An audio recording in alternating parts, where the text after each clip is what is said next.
So what is going on, guys? This is Sam here, and welcome to the second part in my Metroid marathon. We're playing Metroid 2.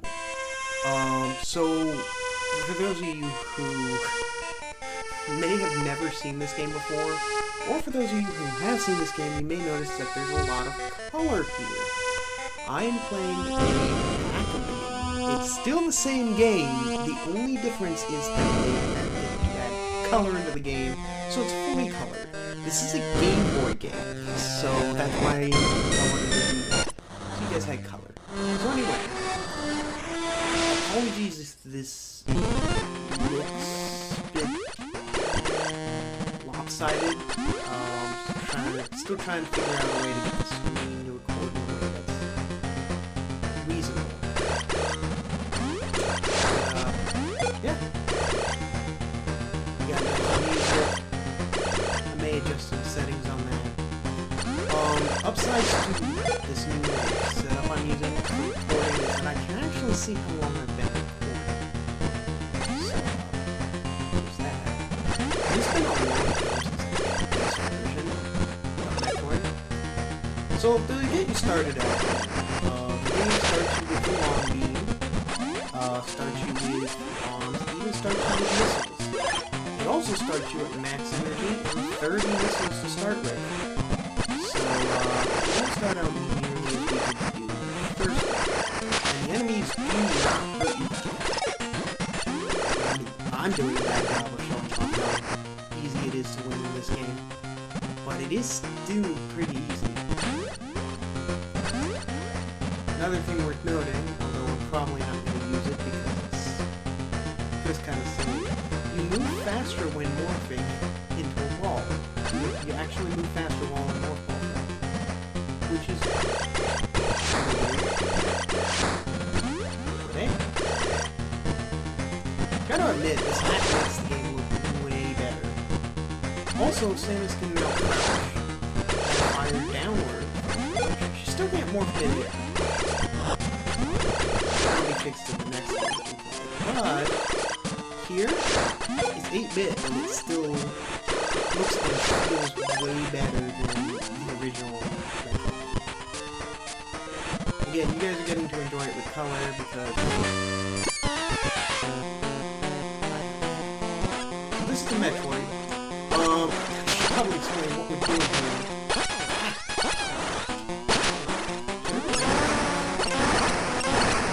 We're on Metroid this time, and our goal is to destroy all the Metroids. There are 38 left to go,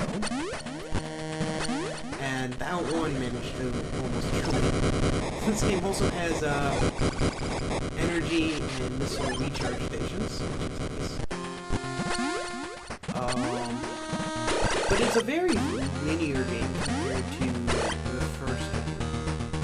There's not really any way to get to areas too early. Rather instead sent to one area, told to explore, find all the Metroids in, hopefully find all the upgrades in the area. If you miss an upgrade, you can always go back for it. But the game never forces you to go look for upgrades. I mean, there are a few upgrades that are pretty much mandatory. There are ways around it. Like this funky feature here. Every time you get hit, for some reason the game resets your jump cycle, so you can just jump again. So you can use that to find walls that are spiked if you got enough energy. Which is weird.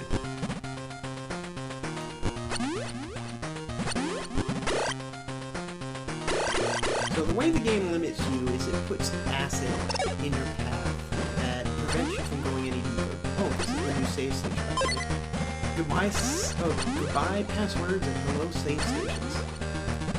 But the game puts acid pits in your way that prevent you from proceeding. If I hadn't killed that Metroid, this whole area would be covered in acid, and it would be impossible for me to proceed down. If you destroy all the Metroids in an area, it removes the acid and lets you go deeper to find more Metroids and more upgrades. Until you find it all and kill it all.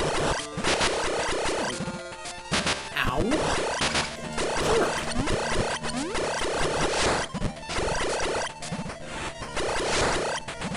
I'm not exactly great at this game. It has been, as I mentioned, it has been a long time since I played this game.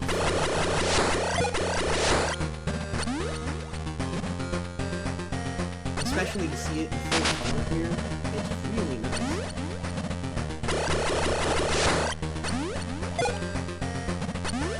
Also, the sound effect for low health starts at a much higher level of health and gets worse as you get lower on health, but at least it's not nearly as intrusive as annoying as the original game's sound effect. Also, we have now entered what is defined as Area 1. That area we were in before was the surface area. Hitting those pancake enemies is just so...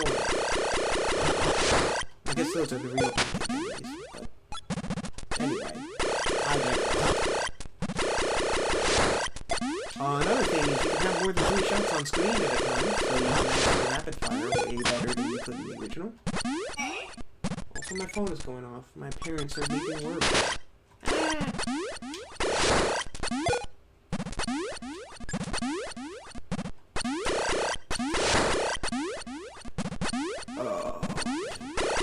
Yeah, I just got done recording and uploading all of my Metroid 1 playthroughs, so this is being recorded immediately after. I don't think I'm going to be able to finish playing through this game today, but I will get this full game out to you. Yeah, the music is great out on the surface, but once you enter these areas, it's not really great.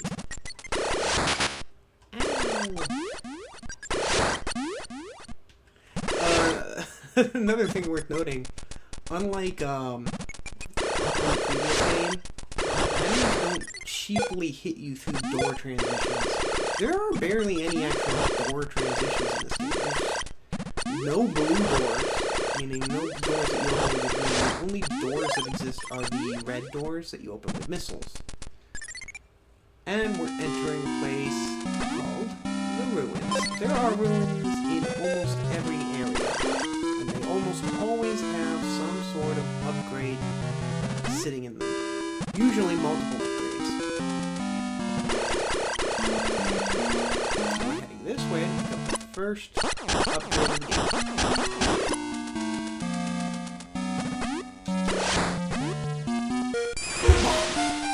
The game even now displays what upgrade you just got at the bottom of the screen.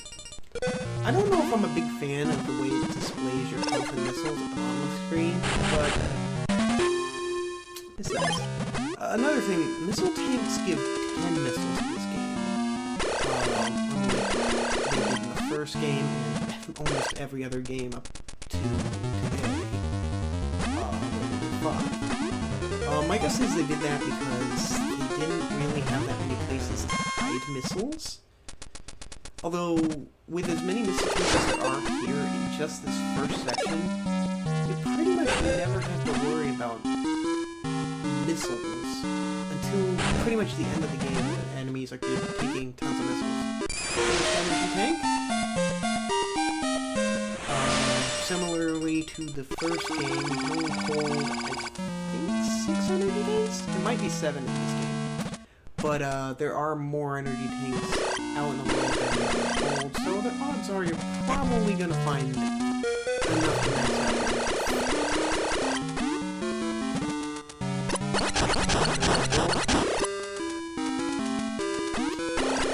And we get ice cream!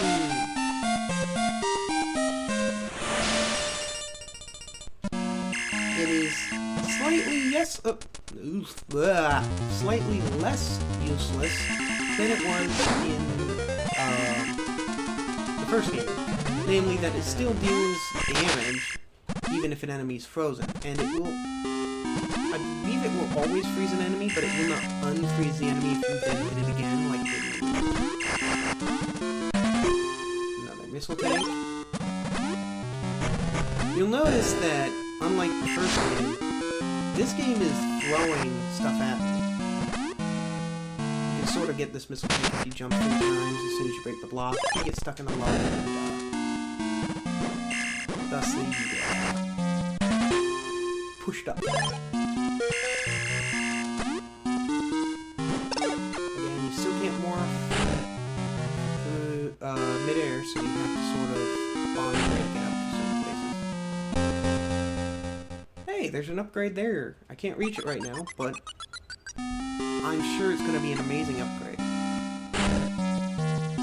Another thing worth noting is that this game is longer than the NES version. And there's a reason for that.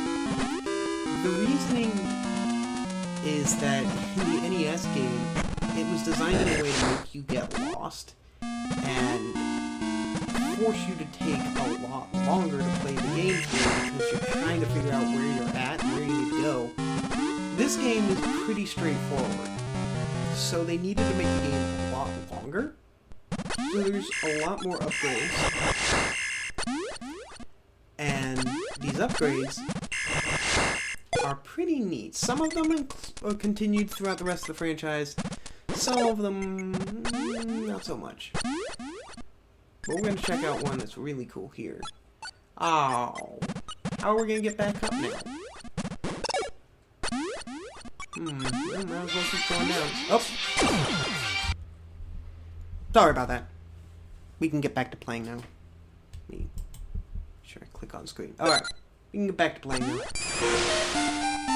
got the spider ball, which, as the name implies, lets you climb walls like a spider in morph ball form.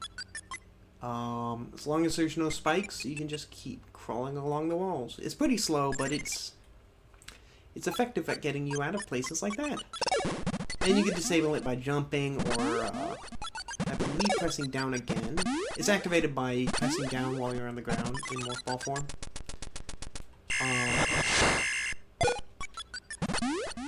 we're going to use it to reach the second Metroid of the game. Also, if you're curious what that phone call was about, it literally was just my mom found a miniature fridge that I can use. My old mini fridge, sort of.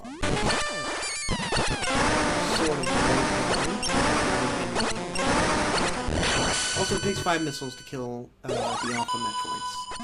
Which, by the way, that's another element that I haven't really talked about. The Metroids in this game all evolve, meaning that they move from one stage in their life cycle to another. So the Metroids we fought in the first game were all in their larval stage, and the ones we're fighting now are in their first stage past that, the Alpha stage. They're tougher, question mark. They take literally the same amount of missiles to kill that their larval stage does, but they can't be frozen. So cool. But the larva ones require you to freeze them first before you can kill them, so I don't know if the alpha ones are actually stronger than the larva. Ah! And there's an example of where the spider ball can do you some lava. But another example of just how cool the ice beam really is. Pun intended. I'm hilarious.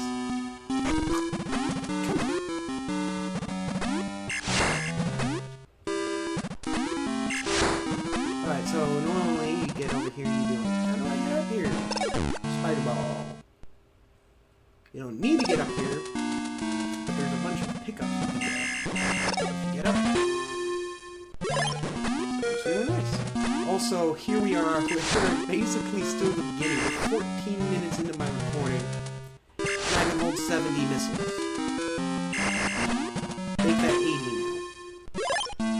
Yeah, this game really wants to stock you up on missiles. And it makes sense. They'd have to stock you up on missiles because those are the only things that can hurt any of the Metroids.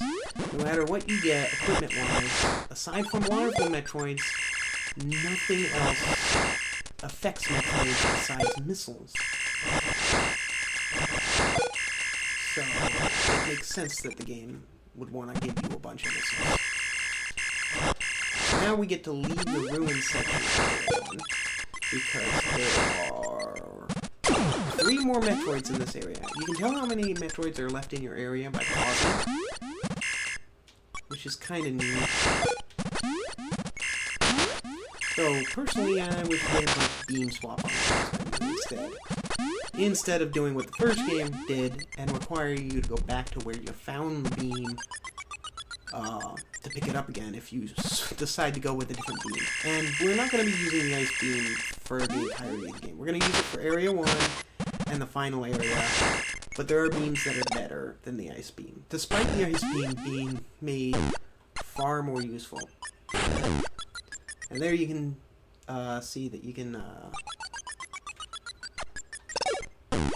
use bombs to knock yourself up above things. Here's a health refill for you. We're going to use bombs to jump and move too early. Bombs take a long time to explode in this game. We're going to take this secret path up here, which lets us get through the room without really having to fight any of the enemies.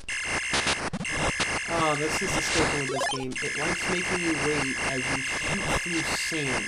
This is not the only section of the game that will do this to you, and it's always ridiculous. Why is there an entire tunnel filled in with sand? And why does shooting out the sand not cause it to collapse? Like realistic sand.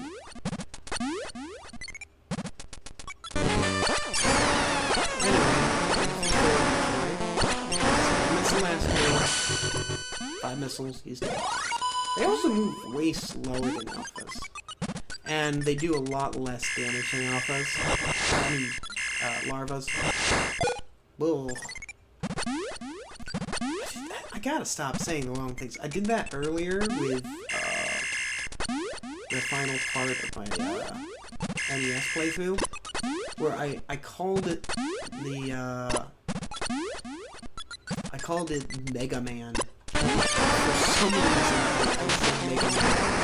I don't know why. I did. Alright, that's 4 down.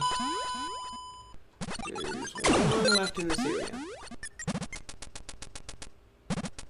Unfortunately, this game also does not contain a map.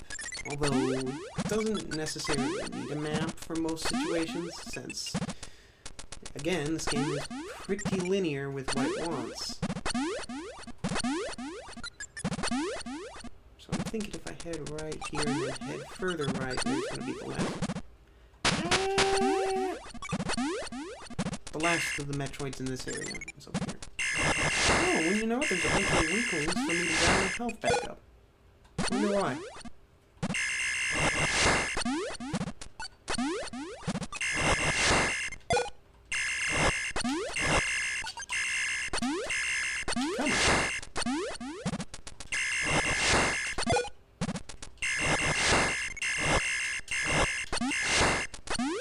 Alright.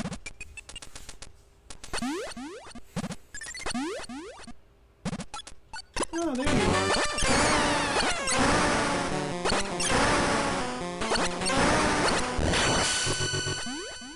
Okay, so all the Metroids in this area are dead. We're gonna have a rumble soon.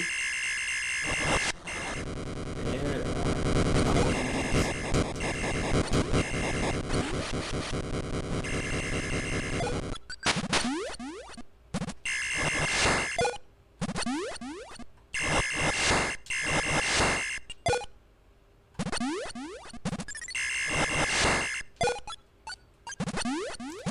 The rumblies mean that the acid that was once blocking your path has indeed been removed.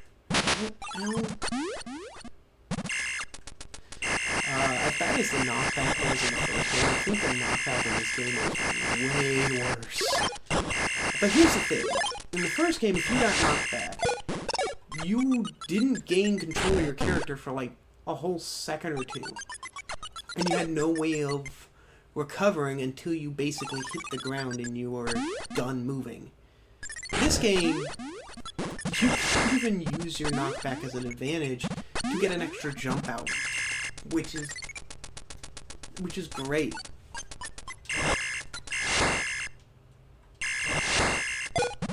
Alright, so we're done with section area 1. We'll move back to the SR388 surface so we can head on to area 2.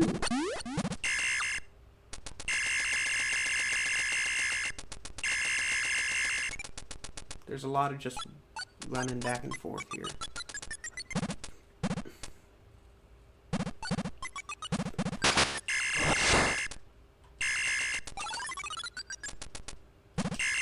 Again, I really like the colors that they've added here. It really does make it feel more like a NES game that was just like top tier level of design, and less like a Game Boy game.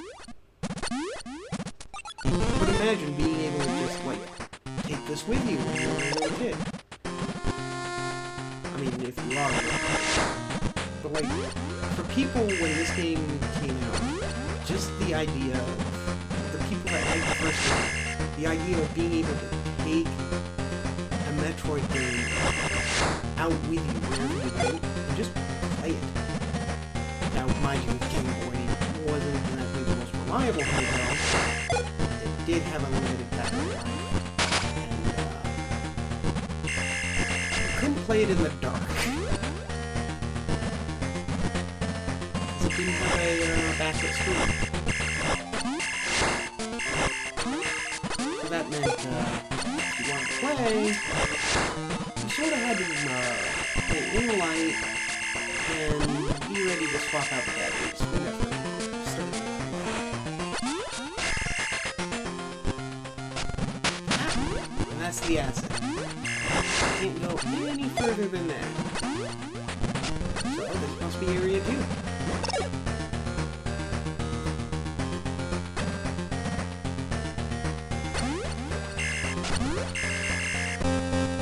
You know, it's silly, as much as I've been like, oh, I don't want to flood my channel with videos. I realize now, with the way I do things, it takes about maybe an hour and a half at the most to get a 30-minute video out. So, you know, it takes 30 minutes to record, it takes 30 minutes to, like, encode and, like, prepare the video, and then it takes, like, 30 minutes to upload it. And that's not counting any time that I'm spending putting in the very few edits that I actually do. But, I don't need this.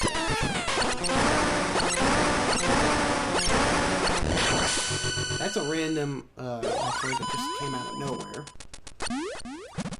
You're just casually walking and you're like, it's awfully quiet in this room. Ah! Metroid! So here we are, Area 2. We're approaching the ruins section of Area 2. It's gonna have a whole new slew of upgrades for us to pick up. Actually, the enemies here hurt a lot. Without the Varia suit, Samus takes quite a bit of damage in this game. So, better hope to find the Varia suit as soon as possible. Like I said, there's not really any way to like break sequences in this game. You have to clear out the Metroids in each area in order to proceed. Also, there's an example of using a damage-boosted jump to avoid an enemy and just make things simpler. I don't know why, they put two save stations like right next to each other. I mean, I use both of them because it takes like a fraction of a second for the game to actually save. It's not really a waste of my time. And I'd be surprised if even speedrunners look at that and they're like, oh, it's a huge waste of time. That's not the case for future Metroid games. Future Metroid games have these, like, long Mr. Tank? Again, every time you hear this weird, wacky music, it means you're inside of a room and you're probably gonna find some pretty neat stuff in there. Metroid! Out of nowhere again! Yeah, this game thinks it's gonna surprise me. It got me the first time. It's not gonna get me again. You go up. Wait, hang on. Before I do that. There's a secret here. Yep.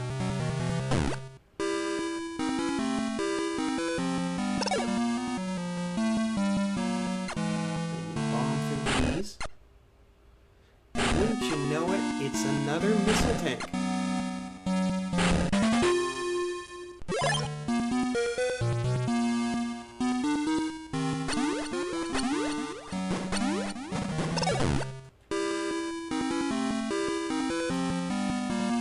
Up these long tunnels here.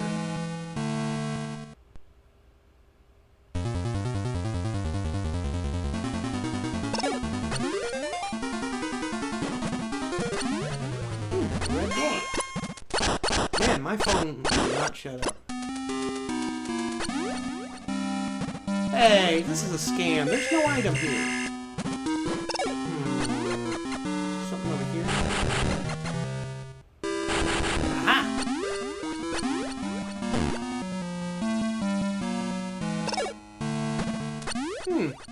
Wonder what these are.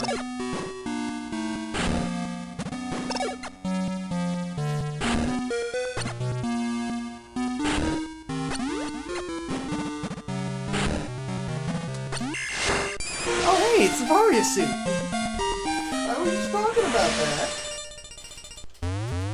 Interesting thing here, they had to change the appearance of Samus and Varia suit completely for this game because, as I mentioned, it's a Game Boy game, which meant that before hacking, this game had no color. So in order to delineate which suit Samus was wearing, they had to change the physical appearance of the Varia suit. So while in the original it just recolors Samus, in this game it changes her appearance as well. She's got thicker shoulder pads. And just like in the first game, Varia suit boosts defense. It cuts I don't think I ever talked about it in the first game. It actually cuts the damage you take in half, which is why it's so important to pick up, because it lets you take twice as many hits before absolutely needing to heal. Which makes going through a lot of sections in this game later a lot easier. Which is really nice, because I suck at actually maintaining my health in this game. There are some Metroid games that I'm pretty good at. Like I mentioned in my previous Metroid series, I have sped-run Super Metroid. Well, jerk. I did it in like 3 hours-ish? I think it was 3 hours and some change. So, who knows? So I'm gonna go this way. Go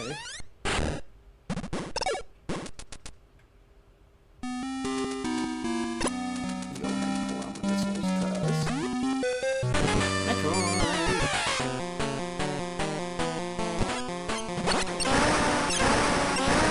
The best strategy for these guys is to literally just get under them and fire missiles straight up at them. Also, did that one die in 4 missiles? Was I wrong? Do they have varying amounts of health? Is that what I'm seeing here? Oh, there's a missile tank there. I wonder how you get that one.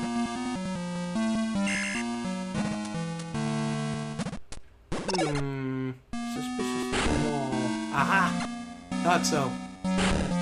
Secret hole behind the wall.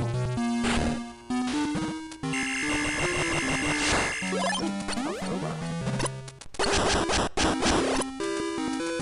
What's in here? Oh yeah. Okay. Sorry. Something I had to deal with real quick. So yeah. Wait.